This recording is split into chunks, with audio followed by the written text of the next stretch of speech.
Judd, beg your pardon. Go ahead. Well, have you? You went to the Pennsylvania Supreme Court at least once, right? Did you ever go to the U.S. Supreme Court? No, never did.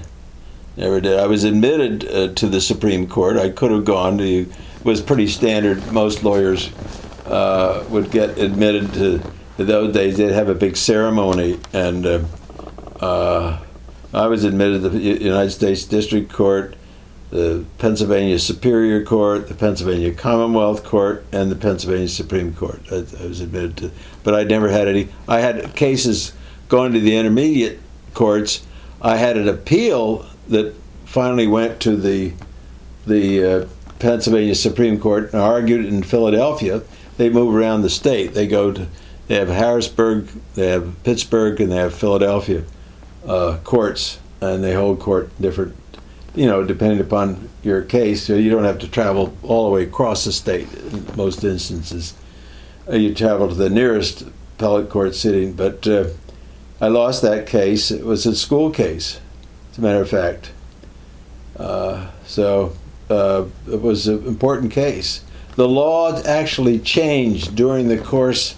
I'm not using this as an excuse, but the court cases came out. There was older court cases. I was following old court law, and Peter O'Brien was on the other side. He represented the teachers union, and well, that's another important case that I had, and that was a school case.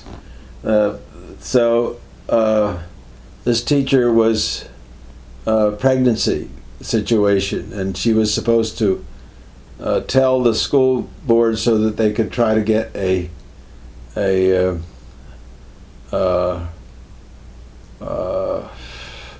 new teacher, line up a new teacher to take her place when she was going to deliver, and they dismissed her because she failed to notify them, and that was appealed. We had a hearing at East Stroudsburg before the board, and then we affirmed the decision of the board to, and then that was appealed to the Court of Common Pleas in Monroe County, and the Court of Common Pleas affirmed the decision of the school board, and that was appealed to the Commonwealth Court. It goes to, they affirmed the appeal, and that they affirmed the decision of dismissal of this lady, and that was appealed to the Pennsylvania Supreme Court. In the meantime, this is like 2 or 3 years. There's federal court cases and other court cases that have come down and actually changed made it quite clear that, and I warned the board at some point anyway, that this might happen, and they said, no, keep on, we're right, because these courts have all approved it, and the Supreme Court reversed it and sent it back and said, no, that's discrimination and unfair and unreasonable punishment, and so that changed the law. As a matter of fact, Peggy came down. She was down here. She was studying law or about to study law. I forget which. She came down and sat in on the arguments, and even as we were going, I thought, well, I'm probably going to lose this, but there's nothing I could do. I had to follow my client's instructions, and we lost it, and we should have lost it, and we should have maybe looked forward at the time, but you can't guess as to what the courts are going to say in the future very well. I'm not using that as an excuse, but you win some and lose some. And the other one that we lost was the Pocono Mountain teachers strike. You probably heard about that. Maybe you didn't ever hear about it. This was Peter O'Brien again. It was not too far distant from this other case that I just described. That the other case was East Stroudsburg. This is Pocono Mountain School District. Pocono Mountain School District was one of the first, if not the first, teachers' strike in Pennsylvania. This would have been in the 70s, probably. Yeah, in the 70s. And they had negotiations and stuff, and they'd broken down. And I remember, and then it got nasty. I mean, there were some allegations, some of which might have been true, of some people putting sugar into gasoline tanks of people. And parents were all upset about this, and we had one school board meeting during the strike in the auditorium, because there were hundreds and hundreds of people, maybe 500 or 600 in the Pocono Mountain, now Pocono Mountain East, Pocono Mountain School auditorium. And we must have had 600 or 700 people at the school board meeting. And we, up on the stage, they had the school board and me, and we go through the whole thing. In the meantime, the school code at that point said that if teachers go on strike, leave their post because of a strike, they're to be dismissed. It was that clear. And that was statute, Pennsylvania statutory law. And there were no cases saying that that was the wrong decision. And in the meantime, the teachers' union had lobbied very successfully and gotten the legislature to amend the school code to allow teachers' strikes, and specifically, and that with the Pocono Mountain School situation in mind, and there might have been another one out in the west end of the state, similar, that if any teachers have been fired and are still unemployed in that school district due to a strike, that they're forgiven, and the school board shall immediately rehire them, put them back on the payroll. And we had the hearing on this up at the governor hadn't signed the bill, had just been passed by both houses of both the Senate and the House of Representatives, or the Assembly, it's called in the state. And we sat with Judge Nealon, was the federal court judge who was hearing this. This was a federal case, and he said, "Well, we're going to." He knew all these things that I just told you, and he'd heard witnesses and on the case, and we were in this judge's chambers at this point, and he said, "I'm going to call the governor," while we were all sitting here, to find out what he's going to do with this bill, because he hadn't signed it yet. And it was a Republican governor, and the governor said, he got him on the phone. Governor said, "I'm going to sign it in a few minutes, and you can count on that. I'm going to approve this bill, and it'll be effective immediately and retroactively, as it says, to protect all the teachers who went on strike." And he did, and so then confirmed it after, called the judge back, and of course the judge then ordered the school board to, in accordance with that law. We had a copy of the law, all of us did, and in accordance with that law, to immediately rehire them, and that's what they did. Of course, they rehired them. That was the end of the strike, and that, at that point, now New York still has a tough law. I don't think New York State allows teacher strikes, but it's interesting. I mean, this whole the changes in law that I've seen in the past 50 years, and especially those are important changes. It's certainly in education, and so. And then I got a 50-year thing from the different courts you get. That's automatic. What else did I do? A 50-year award, you're saying? Award from the Superior Court, and just for being a good lawyer, or not getting in any trouble. That's, I guess that's we used to in the Army call them a good conduct award. It was. But I do the resolutions when some lawyer dies, and we have a memorial service up in the courthouse, which they've done for 100 years or so in the Monroe County courts. They have just the lawyers are, well, it's open to the public, but about all that come are the lawyers who knew the guy and knew the person who died, or woman, because we've had some ladies die too, Lois Miranda, and what else did I do? Senior lawyers, I started that, and we have about one meeting a year. I write the memorial resolutions, and so I'm active in the bar, and still. And all right, well, maybe we should switch topics, or is there anything else about you? No, Camelback. You want to hear something? I haven't gotten to skiing yet.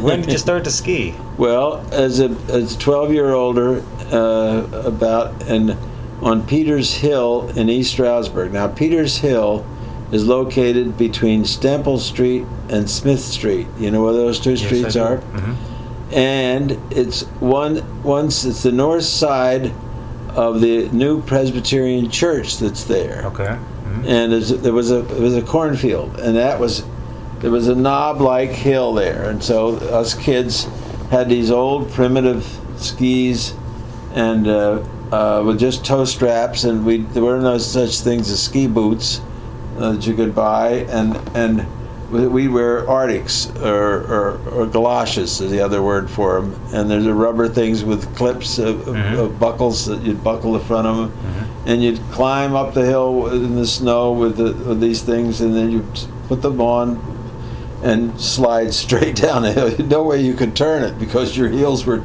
totally free, and you'd slide off. In most cases, you'd fall down before you get to the bottom of the hill. And we skied that way a little bit. Then later on, there was another hill. Now, at the confluence of Antelope Street and Smith Street, and I'm getting up higher, you know, where Antelope Street, that big long hill, was and at Smith Street dead ends there, and Antelope Street dead ends there. Mm-hmm. But if you'd go from Antelope Street, if you go too far at Smith Street, you come down almost a cliff. There's a house, maybe a house there now, but it's very, very steep, and that's a north slope, so it holds snow. Anyway, if you walk from the top end of Antelope Street straight ahead, as though you're there isn't maybe a driveway for a big house that's up there. On your left, dropping off, is a field, and it's very steep, a very steep hill, and a marvelous ski hill. And there's where we did a little bit later skiing, but we were a little bit better at it, and sledding, and the old toboggan sleds. It's toboggans we'd used to take down there. Boy, it was really steep. One guy, his name was Tom Sexton, had homemade bindings he made, and he worked for he was also he was one of the oldest guys on our South Green Street. Was a great sledding hill because again faces north.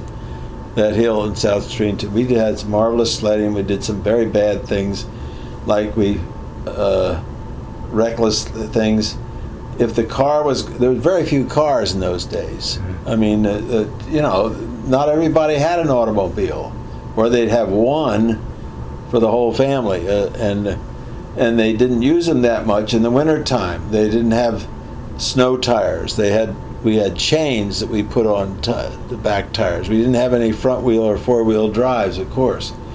Anyway, we would, at the bottom of the hill, when a car would come up and start to go up that hill slowly, and the snow covered, we'd try to run alongside the car and flop the sled down, run the rope that was pulling the sled up through the back bumper, and then hold it there and be dragged up the hill. Well, the exhaust is coming out at you, and snow's flying off the tires, and you could be easily killed. Yeah. I mean, it was a terrible thing to do that. Well, parents didn't want that to happen, you know.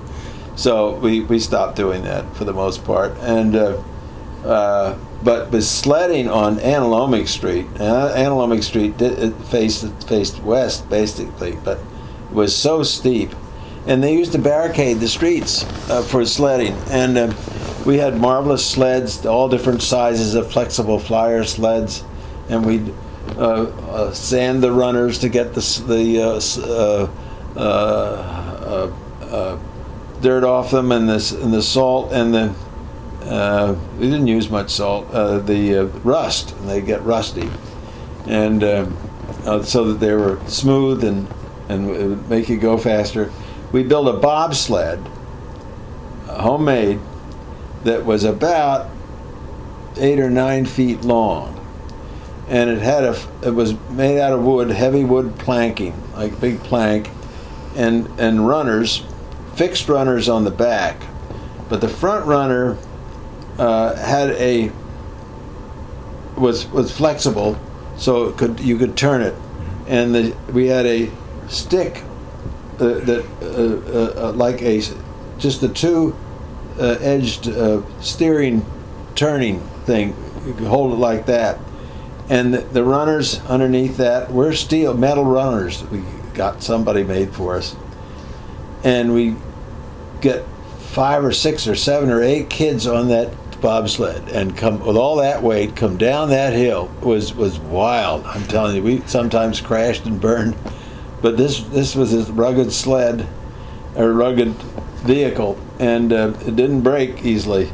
I don't know whether we had a lot of bruises and black and blue marks or whatever, but it would come roaring past the bottom of South Green Street, and then Ransbury Avenue, which is a flat area. We'd have enough to get down the next little hill, Yetter's Hill we called that, and we'd try to get across the railroad tracks. Well, we'd have to really push, because there's a little counterslope to come up to the railroad tracks, and we never had enough speed to do that. We'd push it across, and then we go down that last hill around by the Grand Theater. Well, that's some ride. I mean, it's about half a mile. And that was a thrilling. We had a lot of fun, sledding and sliding, and the Stroudsburg had 8th Street. We'd come over and sled with the Stroudsburg girls sometimes, and 8th Street they used to block off, and the police, and that's the way to do it. So there were no cars allowed on it. And then getting back to skiing, Buck Hill Falls had a rope tow on their golf course. Pocono Manor had a rope tow on its golf course. Skytop had a little rope tow.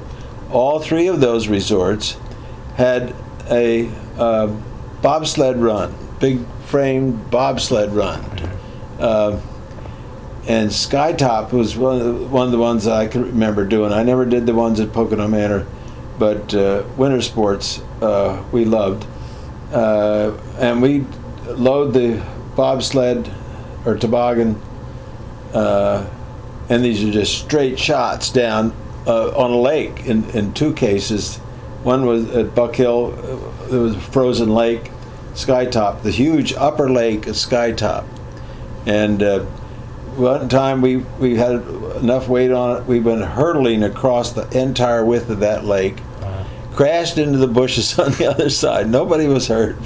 Well, we didn't crash very hard and hit any trees, but then skiing, getting back to skiing, we skied at Buck Hill, the rope tows, and then we went on some ski trips to New England, and this is in between the educational stuff. I skied at Dartmouth a time, not for the. We had cross country skiing. In those days, the bindings on the skis. At this point, we had store bought and bindings and skis, and first we had no steel edges on the skis, which is terrible on ice. Wood, it just doesn't do the job. Or heavily packed snow. But then we used to repair our steel edges, and finally they got much more high-tech metal-type skis of various compositions. But at Dartmouth, we had a Finnish Army officer who'd come over after the Russian-Finnish wars, where they fought on skis a lot. Mm-hmm. Especially the Finns had skis and were better skiers than the Russians, and defeated much more numerous because they could move around so much better on the deep snows where they were doing the fighting. And he came over and was teaching us how to go cross country through the woods with skis. And this wasn't easy, and it wasn't much fun. This was Dartmouth had their ski teams at this point, and they were very, very good. And they had slopes and they had tows, but they'd climb up in the big downhill ones. They'd have to climb. The rope tows didn't go that high, and we had a rope tow out on the golf course at Dartmouth College, and I skied with on that, and then we went to a place called Mount Cranmore in North Conway, New Hampshire, and one of my buddies in my class sang with me in the Glee Club, as a matter of fact. He had a relative who had a house, and we camped out in his house and stayed in his house, and they had a aerial they called it ski mobile or something like that. I forget what they call it. It's a mechanically driven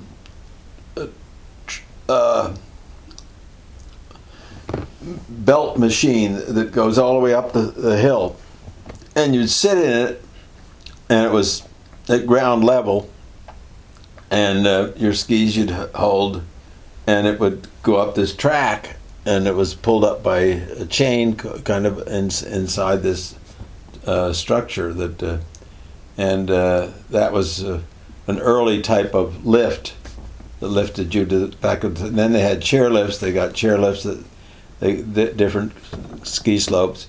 But our experience down here in the Poconos was that there were no lifts. There were a ground tow that we called it a T-bar. And the first T-bar that I can remember was in the Poconos was at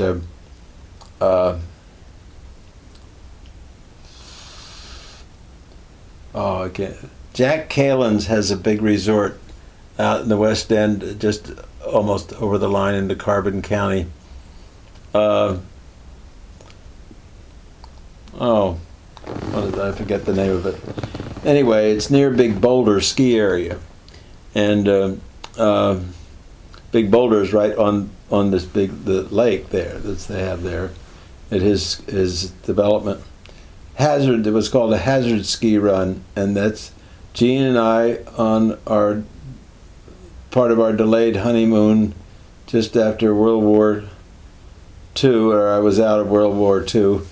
Went there for a weekend and did some skiing on that hazard resort, T-bar. And T-bar, your skis are on the snow, mm-hmm. and there's a cable, and descending is an inverted T. And two skiers put their butts up against the twin sides of that T, and it pulls you up the hill. Mm-hmm. But we thought we ought to have a ski slope here at the Poconos, more substantial, and so we looked around. We searched over here, just opposite Glen Brook, on the other side of the creek. After you go over the bridge, mm-hmm. From Running Valley Road or whatever it's called, Glen Brook Road, it used to be called Running Valley, runs up along the side of that ridge, Godfrey's Ridge over there. Yeah, but there's a field opposite the bridge, right at the end of the bridge, mm-hmm.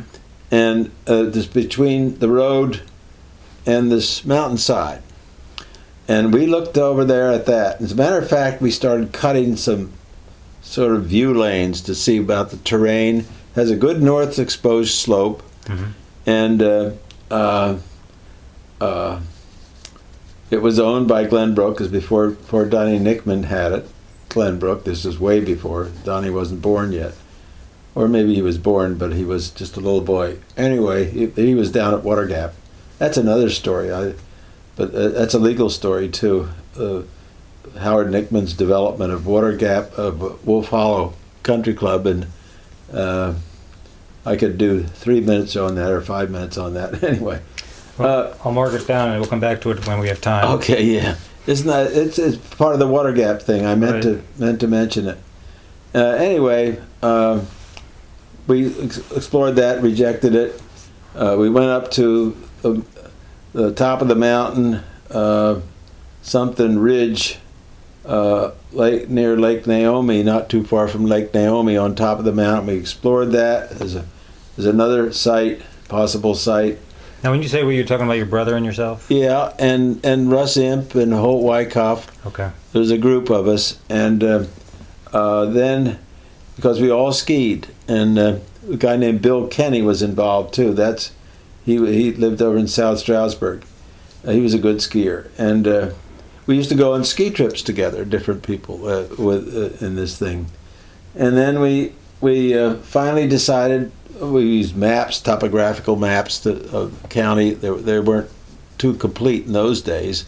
This is in the 40s, the late 40s. We were just out of the war. This is on weekends. We all had jobs to do and families to raise and pay for, and we finally decided Camelback, Big Pocono, is the best mountain by far, and that's where we ought to look. And Chud and Bill Kenny had explored that, had walked it, and thought it was a good site, and so we went back to that, and we worked out a lease from the State Department of Forest and Waters, it was then, and Maurice Goddard was involved, and first somebody else was, and then Maurice succeeded that somebody. I don't remember who that was, and he was the secretary, and they got us a lease for $1.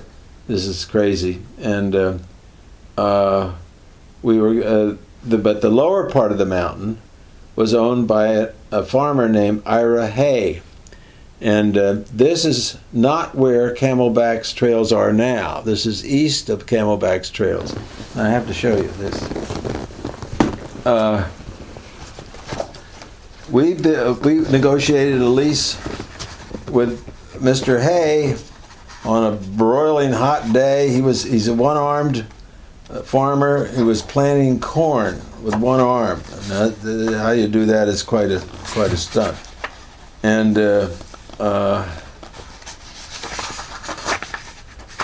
there's a picture, there's a photograph, an aerial photograph that somebody took of, and that's Camelback Mountain. Tannersville's down here. Oh, right.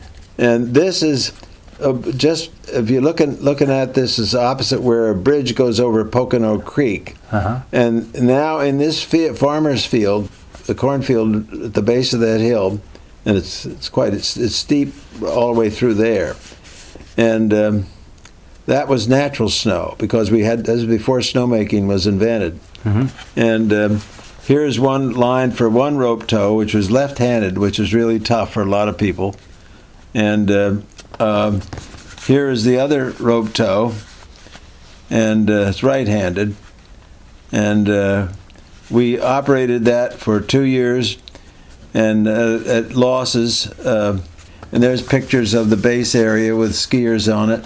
So we're looking at page 16 and 17 of your book on Camelback. Yeah, right. Right, okay. And I'll loan you this if you want. Yeah, I'd love to read it. Yeah.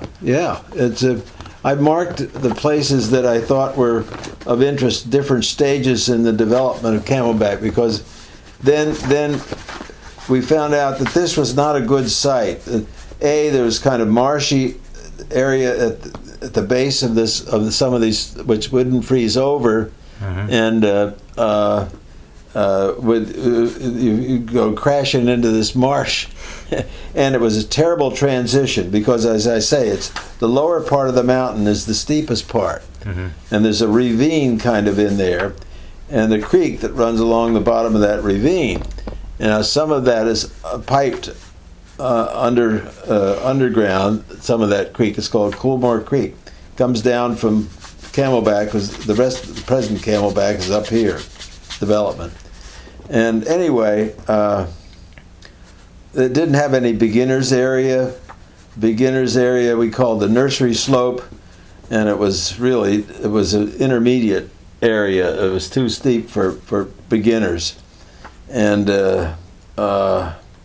we operated. We had at the base area. We had an old truck propped up, and with an engine and a machine steel wheel to drive the rope off the back axle. You see, and then the ropes was held up instead of towers to hold the rope and shivs. We used tire wheels, the wheels for automobile tires, and they're like that to hold the tires, and that's perfect for the ropes, and it worked. But we had trees. We'd put the thing up on trees, and very often the rope would come off the shivs. It's not perfectly aligned, and this, we call those shivs, and they're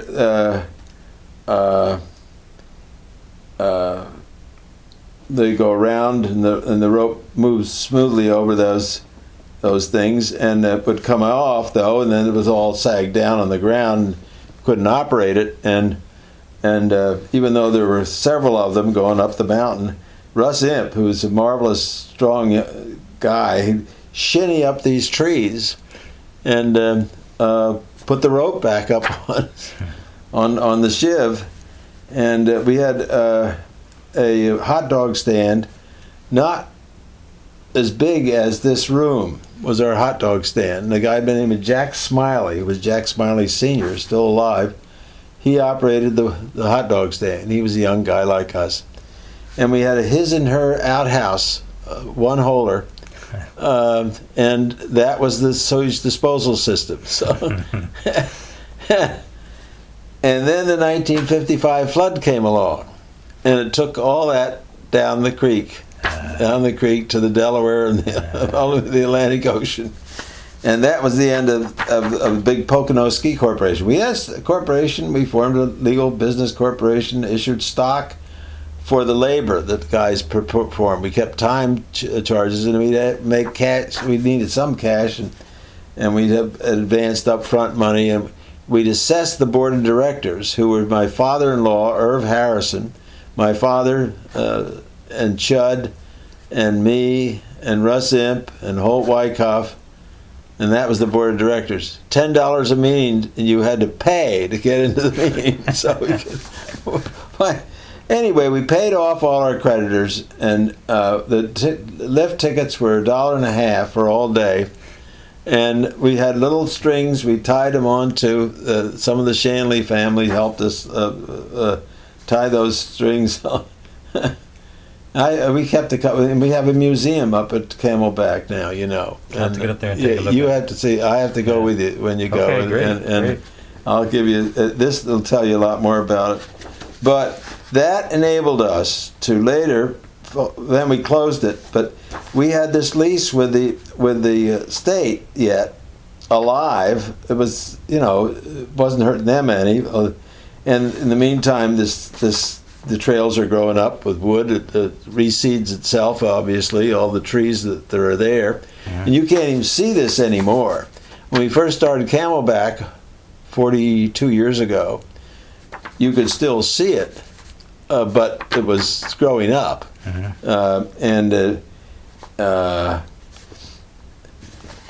To expand it further up the top would be very, very expensive, because there's a rock ledge that runs all along the top of this mountain, and it's the steep. You'd have to blast and everything else. It doesn't make any sense to run it up there. So that wasn't the best site. As we explored this some more, well, we met up the guys with Philadelphia, and there's quite a story on how that happened, because they went out to see this Dr. Goddard, Maurice Goddard, and they had also been exploring for a ski slope in the Poconos, and they thought it was a great idea. And so did we, because we felt this is a new market. Skiing is just beginning its growth in the northeastern U.S., and people are having to go up to New England and to Canada, and this is much closer. And that anyway, at that point we realized we had to have machine-made snow. People had been talking about it, and they were experimenting with it over then at Big Boulder, is where it was sort of invented locally. And that's I have a suggestion. We've been here for 2 hours. That's enough. How about if you let me read the book? Sure. And then we go up to Camelback, Sure. and we'll continue the interview up there. Sure, that's great. It's a good idea. Maybe We'll take our wives along and buy them dinner or something. That'd be fun.